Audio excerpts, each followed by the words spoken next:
Isang mapagpalang araw sa ating lahat. Ako nga pala si Mariel T. De Leon mula sa Samaville Club. At sa videong ito, ako ay maghahandog ng isang kwento at ang napili kong kwento ay nagmula sa Biblia. Sapagkat nakatitiyak ako na ito'y kapupulutan ng mga aral na maaari nating gamitin sa pang-araw-araw nating buhay. Ang kwentong ito ay pinamagatang ang Arko ni Noah. Noong unang-unang panahon ay marami raw masasamang tao sa mundo. May nagsasabing ayaw nila sa Diyos. Ang Diyos ay may isang mabuting anak. Ang pangalan nito ay Noah. Siya at ng kanyang pamilya ay nagmamahal sa Diyos. Hindi sila sumasamba sa mga Diyos-Diyosan. Sila ay tapat sa Diyos at isang araw, si Noah ay tinawag ng Diyos.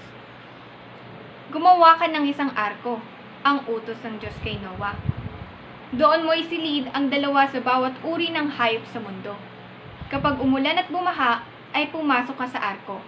Isama mo ang iyong angkan at kayo ay aking ililigtas. Ang mga tao ay nagtawanan lamang nang makita nila si Noah na gumagawa ng arko. Hindi sila natakot. Sila ay hindi naging mabuti at lalo silang naging masama. Natapos ni Noah ang malaking arko. Pinuno niya ito ng mga maraming pagkain para sa lahat. Kumuha siya ng dalawa sa bawat hayop sa lupa. Gayon din ang halaman at ang kanyang pamilya ay lumulan sa arko. Isang araw, ang buong kapiligiran ay nangulimlim. Biglang bumulong ang napakalakas na ulan. Walang patid ang patak ng malakas na ulan hanggang sa magbaha. Ang ulan ay nagtagal ng 40 araw. Tumaas ng tumaas ang tubig. Nangalunod ng mga tao sa lupa. Ang buong kapaligiran ay nagmistulang isang malaking dagat. Ang malaking arko na dating nakasayad sa lupa ay ngayon na nalutang na sa tubig ulan. Si Noah at ng kanyang pamilya pati na rin ang mga hayop at halamang isinama niya. Napalis lahat ng dumi sa mundo. Nais ng Diyos na linisin ang mundo. Alisin ng mga maruruming tao, mga gawain, at mga masasamang tao na noon una ay tinatawanan lamang si Noah ay pawang nangalunod na. Wala nang makitang bagay sa mundo, kundi tubig at ang arko ni Noah.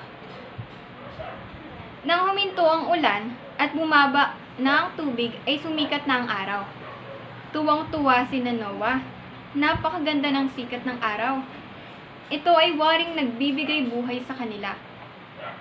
Nag-awitan ng mga ibon at nag-ingay ang mga hayop. Silang lahat ay nagalak. Muling nagbalik sa dati ang kapaligiran, maliban sa mga taong masasama. Lumitaw ang mga bundok at mga malaman ay muling tumubo. Lumabas si Noah kasama ang kanyang pamilya at mga alagang hayop. Nagkaroon muli ng buhay sa ibabaw ng lupa. Si Noah ay tuwang-tuwa, naghandog at nagpasalamat sila sa Diyos. Mula ngayon, ang wika ng Diyos ay hindi ko na muling pauulanin ng matagal, hindi na muling babaha. Hindi ko nagugunawin ang mundo. Kapag nakakita kayo ng baghari, ay maaalala nyo ang aking pangako. At sa kwentong ito ay alam ko na marami tayong natutunan. Ngunit para sa akin, ang pinaka natutunan ko sa kwentong ito ay makinig lamang tayo sa sinasabi ng Diyos at hindi sa sinasabi ng ibang tao. Sa bawat ginagawa natin, tandaan natin na laging may masasabi ang ibang tao.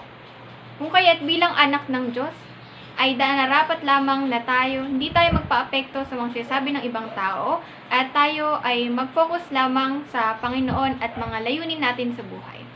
Maraming salamat po at sana may marami kayo natutunan sa kwentong ito.